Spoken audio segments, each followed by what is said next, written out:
And do you have a setup that works well for you in that regard? Like, I know you mentioned you think really fast and you do your scores like on paper to just like kind of make notes. Do you have a similar setup when you're judging, like where you write down notes about a group so that way you could like go back and remember like oh, I saw group X, their show was this, and it kind of like refreshes the brain, or what's that like? Yeah, so I do. I'm not one. I know there are judges that absolutely like abide by and depend on like the multi-screen system, like a laptop and an iPad and a thing and whatever. Um, I just don't like traveling with that much stuff. Week after week after week. But for me, I just like it all in one place. So I have my iPad, I have Competition Suite open. Um, with my numbers, I have my recap sheet that I use. It's Caleb's. You've probably seen it. His tote sheet that it's an awesome Excel spreadsheet that I use and a lot of us use. That's Caleb Rothy. Sorry, Yeah, didn't mean yeah, to. yeah. So I have that up to like play around with numbers and like see how before I put into Competition Suite. That's basically like my recap, right? I'm putting in there. That's where I go first. Like by the time like as the minute a group finishes and I give my wrap, I hit stop. I put the number down first because by using the last minute or two, I'm trying to drill down to where they're going to be. So I'll put a number down. Then I'll flip over. I usually have the Notes app open. I'll type in my number there just in case it comes up in critique. And then I'll type in one or two keywords so I remember them, like black uniforms played Michael Jackson. I don't know, whatever. I'll type in one or two keywords and then three things I want to tell them in critique. And I'm trying to do that in the 2 minutes I have between groups before the next one rolls on. Yeah, under the gun. Yeah, that's the trickiest part, is making sure that I can do all that and start the next tape up and not have the next group suffer because I was taking too long before them. Because they always say, judges, are you ready? They don't really say that anymore, but in some circuits they do. They don't really mean that. It's become Ready more or of a not, yeah, it's become more of a formality, or like if something really went wrong, you can raise your hand and say, no, hold on. But most of the time it's like, we're going. You ready? This is your warning. So Yep, this is your warning. So so that it's really simple for me, just iPad, and I just flip between apps that I need to. yeah, don't overcomplicate it. Just Mm-hmm. wait, what am I doing here? That always recap. I've done some local judging, which pales in comparison to the WGI and just like that circuit, and especially in the marching band world, there's a lot more time than the what is it, 11 or 12 minute segment. Yeah, whatever it is. I don't even. I'm too busy to count, but yeah. Because generally in like marching band, especially in high school, the shows are shorter, and then you have 15 minutes, so there's a much longer window with them getting set up and them getting off the field. Do the WGI thing where you have 12 minutes or 11 minutes, and basically every group's trying to use to the last second with their props in this. That would get. Whew. I'm sure it seems like a long day, but also at the end of it, you're probably like, man, I like almost blacked out and came out on the other end like a Will Ferrell in Old School or something where he's battling the Raging Cajun. Dude, Like, just happened. I've judged one show, a high school band show with 7 bands at it. The school that I taught at that season was hosting a show, and from that one experience, it gave me a massive appreciation because I kind of had that blackout moment throughout like the 7 band block, and I was like, but I have no judging chops, like nothing. I was just like, how do these guys do this? These guys and girls take care of all this and keep it all straight. And I was flustered and rushed trying to get it all figured out. And I mean, it was a fun experience. I would be open to doing it again. I mean, I know Mike Leitsky's been bugging Evan and I multiple times. I think Mike basically wants us to put our money where our mouth is. He's like, are you guys going to come judge or not? Yeah, pretty much. But yeah, I got a whole new appreciation from the one judging experience that I've had so far. So yeah, and it is pretty wild, and it does go by very fast. It all catches up at the end of the day, particularly long days. Yep. This year, just because it's in recent memory, I did SCPA finals, which is the weekend before Dayton. And so by the time I hit, and my first show at Dayton was Independent World Prelims. So I was kind of like not even recovered from SCPA finals yet, and had to go in and do these 29 Independent World groups and be on my game because these are, it's Independent World. You want to make sure you're representing the highest class in WGI and you're doing your job. I guess on a Sorry, I didn't mean to finish No, that. say it was a lot of the joke at Independent World was like, Omar, how many Mountain Dews are you gonna drink? Because I think that show started at like 6 p.m. Like we got done at like 11, so it was just like a lot of caffeine to keep going. Yeah, but I guess too, SCPA finals did give you a little bit of prep because you had already seen some of those groups, so you at least kind of had some backstory to feel things around, and not only just like for those groups that surely improved in a week, but you'd seen them. But then it also kind of gives you a little bit of a barometer. Like, well, I saw these like 7 or 8 groups. I think there's like 8 PI groups in California right now, which is insane. Mhm. But does that sort of thing help you? Would you rather see everybody on a first read, or at least have seen some people before to have some bearing? Oh man, so I love first reads. I'll just go ahead and say it. I mean, I love first reads. If I could do only first reads, that's great. Especially, well, it kind of depends on the point of the season. If first reads are where I feel like I can give the most feedback to help the ensemble move forward through the rest of the season. Um, Third reads, it's kind of like okay, especially if the show's been done for all 3 reads for whatever reason. Third reads are kind of like okay, here I'm going to be trying to find new stuff. So no, I really try my best to react to everything as it's a first read because it is. Even to your point with SCPA finals, that was in a hockey arena, and then the next time I saw the independent world groups was at UD. Right. That's a different venue. Different. Yeah. Sound bounces around different. There's a different amount of people in the stands. The energy in the room's different. Things change, and so the last thing I want to do is be beholden to whatever I did on my read prior, or feel like I have to be. That's cool. It almost seems to a first read would be a little bit more fair to all parties involved, because I know when you go into a normal WGI weekend where it's just a regional, if it's a prelims finals, well, I think most of them are prelims finals, but Mm-hmm. you have critique in between where groups get obviously an opportunity to hear your feedback, but then almost vie for their show, like, well, we really want you to try to catch this or Mm-hmm. this and this, which is good because it does give you, as a judge, I would say, better opportunity to take in what they're presenting. But at the same time, when you're at that prelims day in WGI, you don't get a chance to tell the judge what you want them to see. So the ultimate goal is to put all the parts and pieces and design in the right place for that first read to be exactly what you want it, because you don't get a second one for 9 groups. Yeah, I think to any designers in the listening, like that should be the key. That there is enough in your show to uh, get an audience member, not even a judge, an audience member, to give them enough if they were only going to see you once, because most will. If your show requires 2 or 3 reads before we can be like, oh, I get it, be careful because who you have on Independent World, in my case, in Independent World prelims on Thursday, that is the one time I see them. Many of those Independent World groups, that's the only day I saw them. And I had to make a call on their advancement or not, based on that one read. Now, can there be things on a second read that you see? Sure, maybe I only have 2 eyes and 2 ears. I can only catch so much at one time, and I can only talk so fast.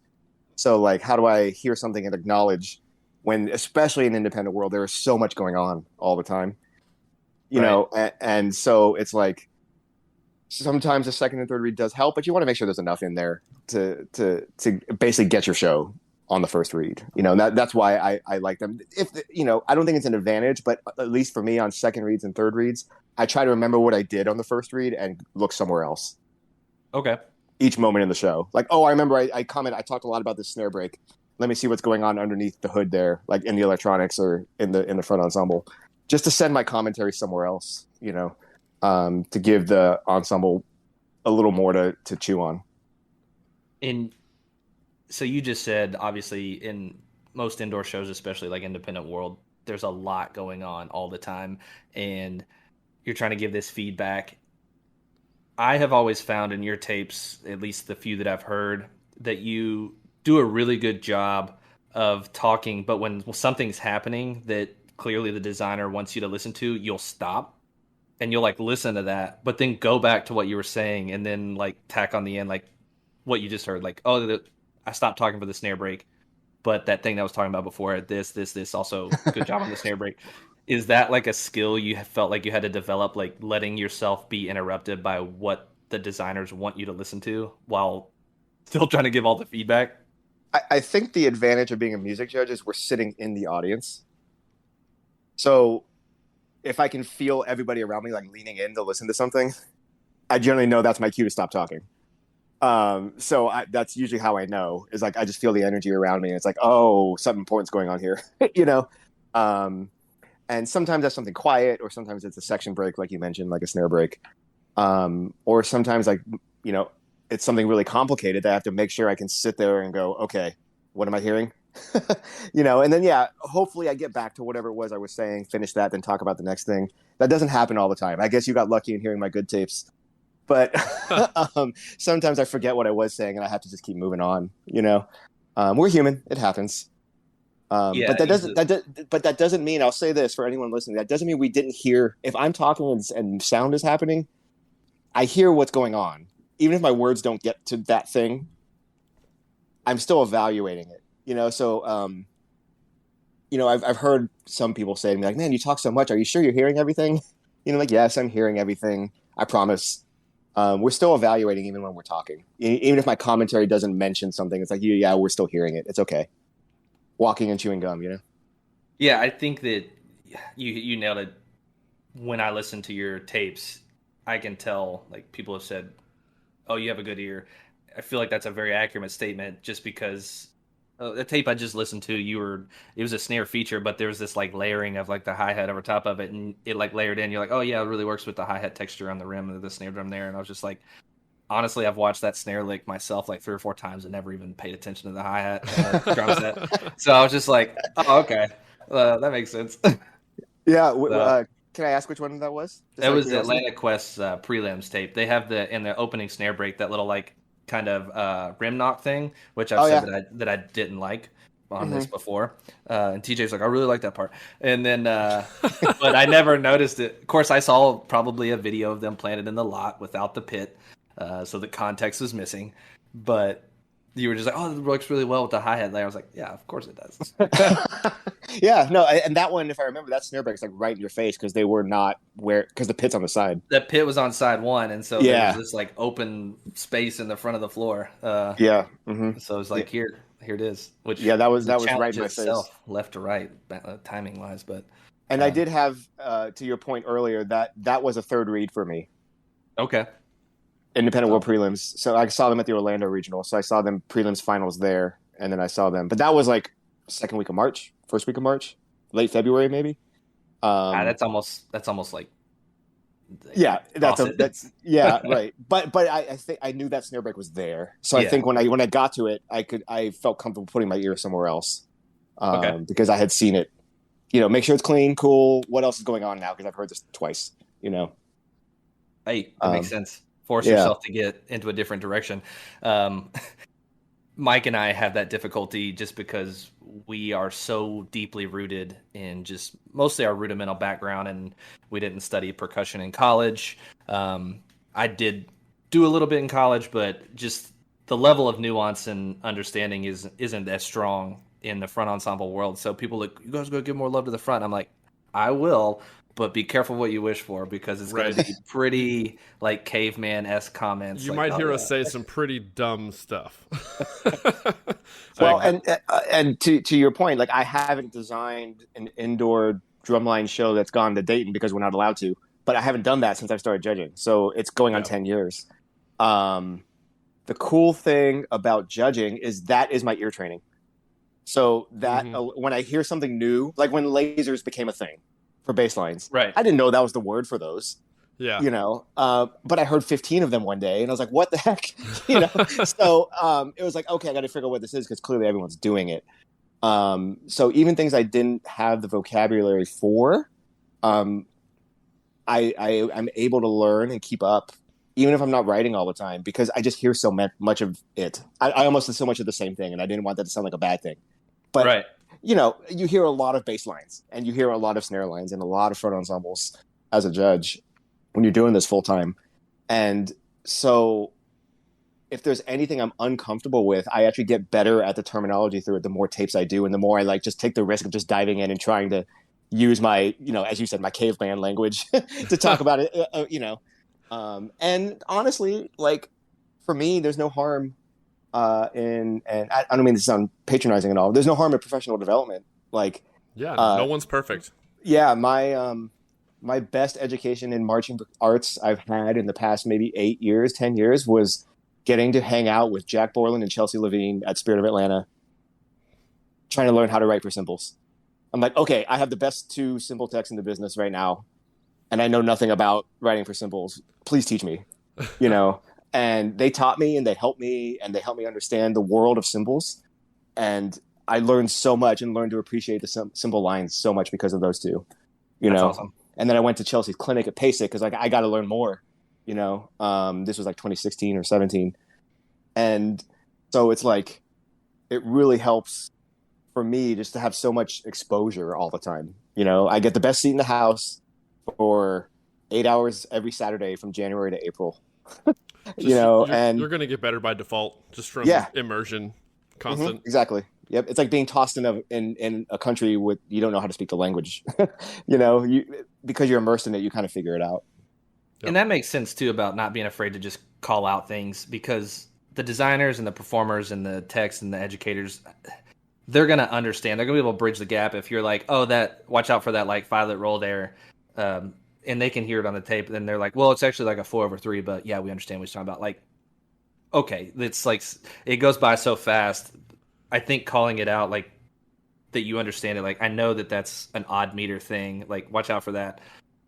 There's nothing wrong with being wrong, because there's been plenty of times when I'm teaching and standing in front of a drum line where I call out a kid, I'm like, hey, you're overbalanced there. And then I listen to it again. I'm like, actually, it wasn't you. It was you. It's like, sorry. Yeah. So it's like, right. Okay, like, I got it wrong, but all right, you guys understand. But something was wrong, right? Yeah. That's why I try, unless it's blatantly obvious, I try not to say like 2 in from the right on the snare line. You tick this, right? Yeah. I'll just say this piece of vocabulary, something sounded funny because number 1, I'm too far back, but number 2, like, I don't want that kid to feel bad, that performer to feel bad, and then number 3, it's also like it might not have been that person. It might have been. It's all coming at me in real time. I don't want to get that wrong. Yeah. Then everybody on the bus is looking at the 1 in from the right, like, "Do we know it was you, Jackson?" Oh yeah, yep. I've been that person. So yeah, I don't want to be that. I don't want to inflict that on someone else. I've definitely been that person and been someone looking at that person on a drum corps tape when they were out on the field and they were like, all right, 3 in on the right there. Like, we're just like. And you're with those people every day, and you're drumming with them, so like you kind of know each other's tendencies. So we're like, "Don't we know that was you?" Like, yep, yeah, yep, exactly. I mean, I was a battery kid growing up. To your point about weaknesses, like I was a battery kid growing up. I never marched in a front ensemble. Yeah, wow. Yeah. Somehow lately, I've become the front ensemble person. In my pageantry career. Like in my DCI work and everything else. So yeah, there's always room for development and for growing and changing. Who you are. I'm sure through your years of UCF, UNT, and FSU, you had some rigorous and good time in the practice room doing mallets through your degree. Yeah, sure. But writing for front ensemble and pageantry is a very different thing. That's a different beast. I recently watched like a front ensemble head cam. I try to watch those, and I think I've said this on somebody's episode, like watching those because it forces me to just recognize things that are going on, and writing front ensemble for marching percussions is like mind blowing to me. Just the amount of instruments that they have to choose from, the amount of implements that they have to choose from to hit those instruments, so many variables, accessories, the drum set, the rack, the synthesizer. I'm just like, yeah, y'all can keep that. Yep. So many variables, so many options. I almost feel like you suffer from like analysis paralysis or the paradox of choice. Like there's so many sounds I could use here, so many different implementations of this, that, or the other, and it's crazy. It's super impressive because I can't do it. I don't have that background. Well, you can say that too with the most talented groups in any class. If you're if you're judging a class, like you've got the cream of the crop talent. You can write anything you want, there's a That's danger true. in that. There's a danger in that. That's and true. I've seen those shows, I've judged those shows, and I've told those groups, like you've got horses, man, but like every minute every 30 seconds, every phrase, whatever, I need to feel what you're trying to tell me. And if you're painting with all the colors at the same time, you get black. I don't get yellow. I don't get red. I don't get blue. So be careful what you, like, Right. like I love judging and I love writing for open class. Like that's one of my, like, because they're talented groups, but not so talented that you can just stop the show for 45 seconds for a snare break. Like the snare break has to mean something to the show, Right. or whatever. Like everything has to tie into the show. The show concepts are generally like deep, but they don't just stop so they can get into things that, and I don't mean this as a knock on any world group, but they don't stop the show to do the world things that world groups feel like they have to do. They're always in storytelling mode and open, and particularly, but particularly in open, it's a really fun class to judge. And I think that point too, where you're talking about paint with all the colors, I mean, that's what makes loud volume is effective when it's surrounded by quiet or softness or tacit, and speed is effective when it's surrounded by space. Like that dichotomy and juxtaposition is what makes it more effective. I mean, I always teach my kids this when I'm teaching private lessons and we're learning how to play accent tabs. Like, yeah, you can play 16th notes, but if you just play da da da da da da da, it's gonna get pretty boring pretty fast. But learning how to develop contrast between your heights, like it makes it 100 times more interesting, and the possibilities are endless. So, right, and blow that out for a second to a judge's perspective, where you're judging. I guess we'll go back to it. 29 independent world groups who are all playing well. What are the things that stick out? Well, generally the groups that are a little more musical, maybe don't play the most. I don't know. The comp number doesn't mean who plays the most. It means whose composition stands out. Yeah. Variety is on the sheet. Yep. Yeah, right. Like I that is a myth I dispel a lot in critique. Is like, well, we played more. It's like, well, it's not how much you play, it's how you use it. There's a lot of words in that comp box, and most of them don't relate to quantity. Right. It's more of a variety. Difficulty, thing, right? I figured out recently. Yeah, they don't relate to difficulty either. Or difficulty, right? But yeah, I mean, like, honestly, when I'm giving that, when I'm evaluating that comp box, it's very rarely about how hard something is, more like how impressive was that thing, which difficulty may be a part of it, but how does that relate to the broader tapestry of the show, right? So it's not always, and it rarely is, I would even say, and I'll point this at the world groups, like it is rarely how much you're doing that makes you stick out. Yeah.